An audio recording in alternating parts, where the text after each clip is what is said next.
everyone, this is your boy Feltouch here, and welcome back to another episode of the Blue Monday Manchester City podcast. And last week, I predicted that City would lose at Chelsea, and I was right. And today, I'm going to be joined by my brother Jacob, also known as Chester's Plays, and we're going to be talking about the last couple of weeks, the game against Chelsea, the whole game, and also the upcoming fixture against Southampton in next week. So, to kick things off, I suppose we'll talk about that Chelsea game last week. And I'm fairly sure I said last week that City would lose this fixture just because Chelsea have got too much quality, and I was right. Jacob, I mean, would you say we were unlucky, or would you say that's just the story of our season so far? I think it's just the story of our season so far, to be honest. I think we always knew that it's going to be a hard game, and of course Chelsea are a ridiculously good team and are running away with the league, and I think it was really an unfair result, would you say? I don't think it was an unfair result, but we probably should have deserved to get a little bit more from the game. I think a draw at best probably would have suited us. We were pretty bad defensively. The first goal came from a mistake. It was nice to see Vincent Kompany playing again. I was absolutely delighted about that. But he was pretty much involved in the goal. I wouldn't say it's his fault. I would say that Caballero was more at fault there. And again, I like to bring up the question of goalkeepers. Although I much prefer Caballero playing, he still made a pretty large error, and it still annoys me the fact that we have a goalkeeping problem at the club. And again, the second goal was just so pathetic. A poor challenge from Fernandinho gives them a chance to get straight back into the game, and there they go ahead and do it. I know. It's ridiculous. And it was a good save, first of all, by Caballero, but then it was followed up, of course. It was a little bit unfortunate. But of course, we managed to pull one back in the game goal courtesy of Sergio Aguero, scoring again against the top six despite some Twitter accounts which have had a pop at him quite a lot, and it's people who believe, or people who claim to be Manchester City fans, people who probably don't go to games and just look at Opta Joe and all these other ridiculous squawker stats websites and just compare strikers and don't actually watch real life football. But again, he scored against another top six team, and it's nice to see that he's still involved in the goals. He probably could have done a little bit better performance wise. He did try and create a lot of opportunities in the game. He was very busy running around the whole pitch, but just wasn't able to get that goal. And towards the end of the fixture, we had a couple of good chances. John Stones, of course, probably had the best chance in the game. It just fell to him at the far post, and he just wasn't able to convert it. There's a couple of chances like that, and it just seems to be the story of our season, where in certain games we probably deserve to get a bit more out of it. But it was potential that we could actually get up there and help tackle Chelsea for the league title, but after a couple of poor results in the last couple of weeks, we probably should have done better against Liverpool, should have done better against Tottenham in previous weeks, and then Arsenal game, of course, like I said last week, should have got a penalty in the last couple of minutes of that game, and then the Chelsea game we deserved at least a point. We had the majority of the possession, and I don't think there's all that much difference between us and Chelsea this season. I think we've just been unfortunate on quite a few occasions with some of the refereeing decisions, and although we're currently sat in fourth place, I don't think we've had all that a bad season. No. I mean, considering the massive defensive problems we have at the club, I mean, just looking at the side, I mean, we played against Chelsea with Gael Clichy at left back, and he is a person who doesn't know how to defend, let's put it that way. And then at right back we had Jesus Navas, who isn't exactly a defender, we'll put it that way, but isn't all too great getting forward either. But nonetheless, in that game he did okay, and it was nice to see Vincent Kompany and Stones playing. At the moment, I don't think we should rush Kompany back in, because it seems to happen every single time. We think he's back fit, we get him a stint in the side, and then he seems to he seems to pick up another injury, I should say. And it's nice to see him perhaps being arrested, eased back into the side. No point throwing him in 2 games in a week, because I think that would just be ridiculous to do. So I just don't understand why Zabaleta's not playing at the moment.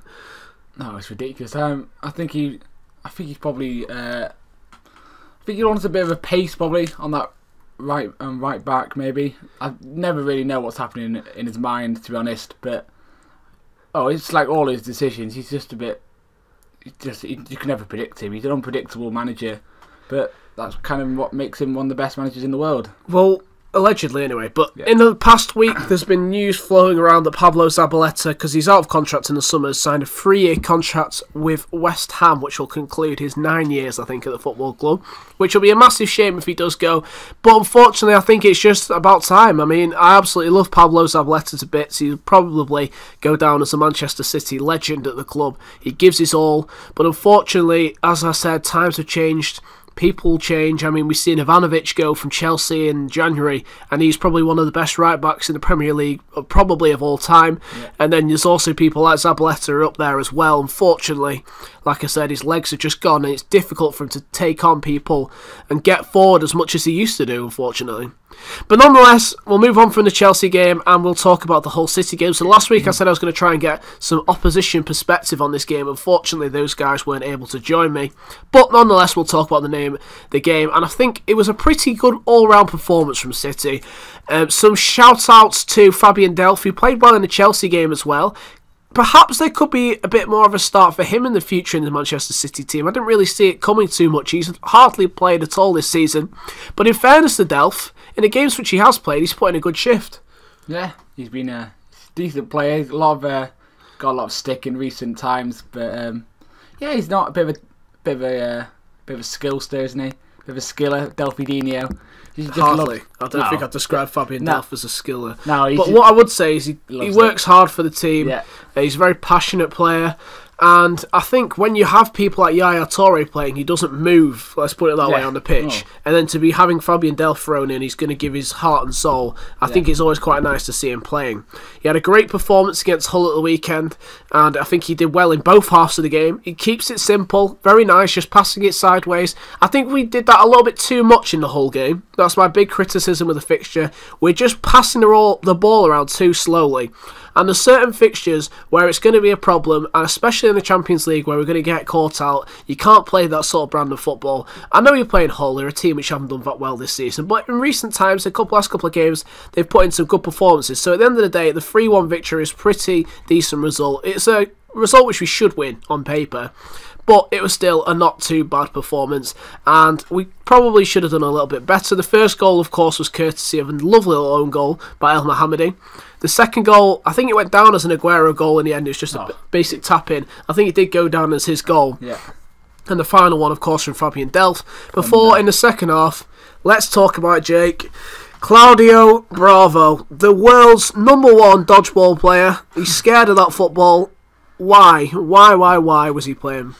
I don't know, to be honest. He just, like I said earlier, he's unpredictable. And he's just, I don't know what it is about Bravo. He just can't save anything. It's like you just want him to, like, please, just do something. Just get your confidence up. Make one save.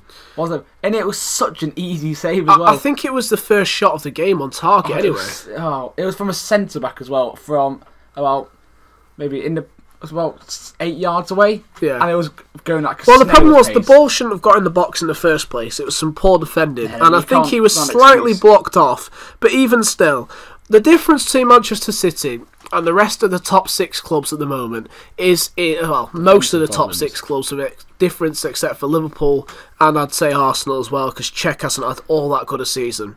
But the big difference between us and those other sides is the fact that we have a goalkeeper, or both goalkeepers, which aren't up to the top quality which we need at this moment in time. I mean, you look at David De Gea. United are 4 points behind us with a game in hand, and at the moment they have a goalkeeper which can save them 10 points a season as far as I'm concerned in David De Gea.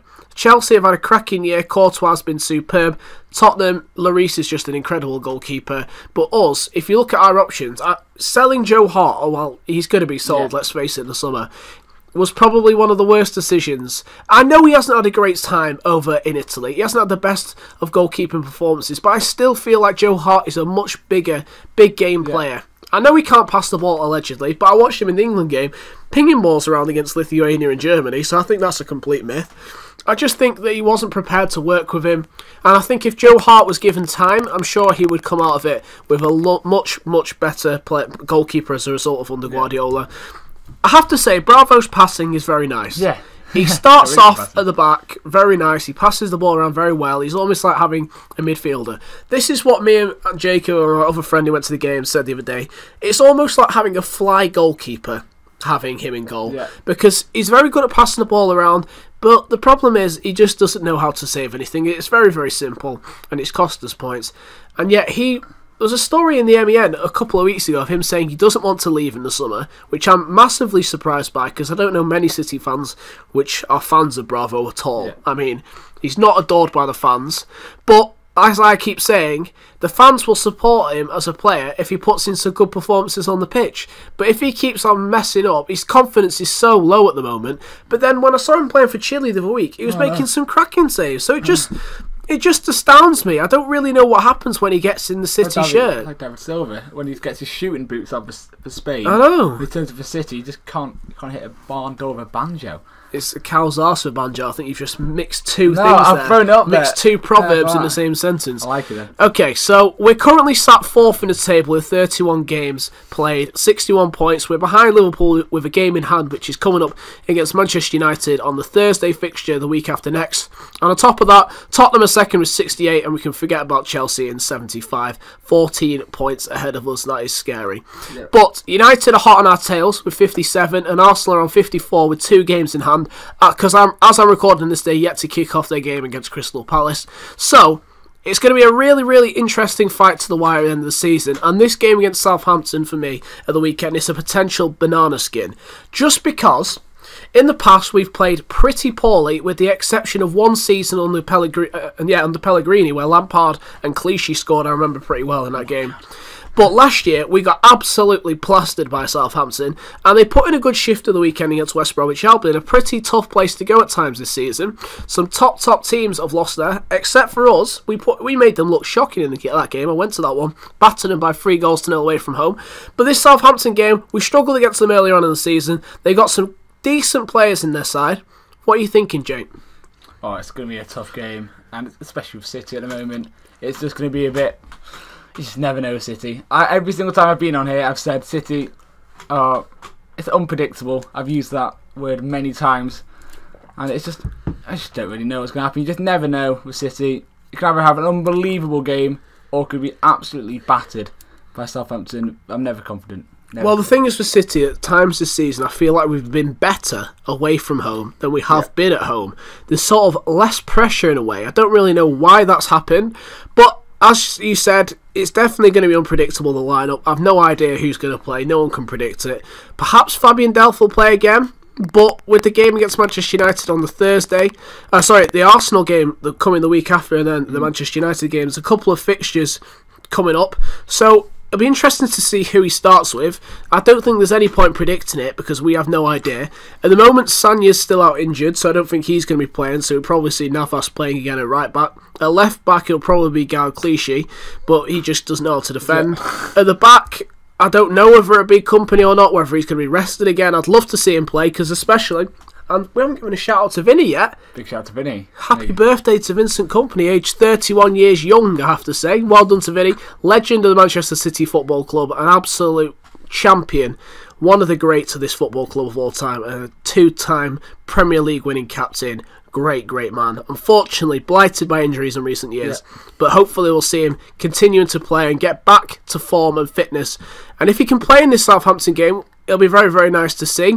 They're currently sat down in 9th place. They put in a good shift against West Bromwich Albion and won at last weekend. Now, I'm going to ask you for a prediction for this game. 1-0 to City. 1-0 to City, that's 1-0. Brave. Have you seen us defend? Okay, so Jacob's backed us to get a clean sheet, whereas I'm going to say it's going to be a score draw. I can't tell you how many goals, but I feel like we just can't defend. And they're fairly astute at the back. They look pretty good in the Capital One Cup final. They haven't really got all too much to play for. Maybe they're well off the Europa League spots at this stage.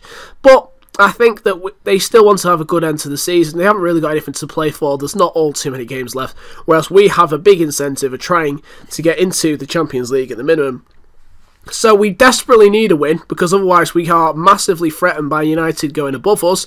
So we need a win. Whether we'll do it or not, I don't know. They have a few striker issues. Their new signing, of course, what's his name again? The striker, the Italian, Gabbiadini. Gabbiadini. Yeah, I still don't think he's back fit, so they'll be missing him. So they'll probably play with Jay Rodriguez up front, perhaps Shane Long. Shane Long is always causing us problems whenever we play against Southampton. He's a nightmare to play against, always hassling defenders, very quick on the counter. So, just based on past performances at, I nearly called it the Delph, at the St Mary's, we'll have to see how we get on against Southampton. But as I said, I think it'll be a tough game, that one. But there you go. Thank you very much for listening in once again. But I've got a few questions before we go. I like to get a few questions out of people. So, a few things to ask. Can you remember your first Manchester City game? Birmingham, 2005 or 2004? I don't know. I think it was 2004. What was the final score? 1-1. A big 1-1. I thought it was 0-0. It was a draw. It was definitely a draw. The only thing I can remember about that game... I remember being shouted at by a man in front because I kept kicking his seat. Oh, right, yeah. That's typical City. But these days, everyone's so silent and full of tourist fans that... Yeah. You wouldn't get that at all. You'd probably get shouted at maybe in Chinese or something. Maybe get an earful of Mandarin in your ear. The only thing I remember about that game is Christophe Dugarry, the winger from Birmingham. He went off on a stretcher, got to the side of the pitch, hopped off the stretcher and ran back on the pitch. Now that is the only thing I remember about that game. I can't remember when it was. It was definitely during Kevin Keegan because Daniel Van Boyten was playing in that game. And I remember him. I just don't remember anything else apart from that, but there you go. Another question, favourite Manchester City player of all time? There's a few. I could either have, of course, David Silva, Vincent Kompany, and also do like Pablo Zabaleta. Oh, he's I do like a right back. A snub to Sean Wright Phillips. You used to have on your shirt. Yeah. I don't know. I've got so many. I do Frank Lampard as well for his one season. One season wonder. Yeah, I do like Frank Lampard. Of course, Big Shawnee. Big Sean and Little Sean. Tiny Little Sean. Yeah. Of course, yeah. And there's just a lot of players I liked. I can't really put it down to one. Fair enough. Who do you say yours was? I've done this previously. That's what I'm asking you. Yeah, you have to watch one of the previous podcasts to find that information out. But there you go. I'm sure I'll think of some more questions. You'll be joining me on the podcast hopefully again in the future. Yeah. Thank you to every single person that has joined us this week, watched and listened. Of course, it's available once again on SoundCloud. You can check out my account. The link will be in the description down below for you guys to listen to on the go if you have enough data, you lucky buggers. But there you go. Thank you very much for listening. Thanks for watching. Arrivederci. Bye.